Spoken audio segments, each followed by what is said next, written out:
I hit this issue today and here is the quick fix that solved it. Adding a credit card to your Stripe wallet is straightforward if you follow these steps. Step 1. Log into your Stripe account. Start by visiting the Stripe website and logging into your account using your credentials. Step 2. Navigate to the wallet section. Once logged in, find the wallet section in the main menu. This is where you can manage your payment methods. Step 3. Click on Add Credit Card. In the wallet section, look for the Add Credit Card button and click on it to begin the process of adding your card details. Step 4. Enter your credit card information.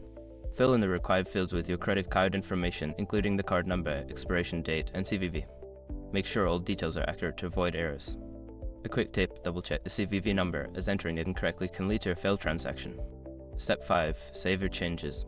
After entering your card information, click the Save button to add the card to your Stripe wallet. You should see a confirmation message once it is successfully added. Now you're all set. Adding a credit card to your Stripe wallet is that simple.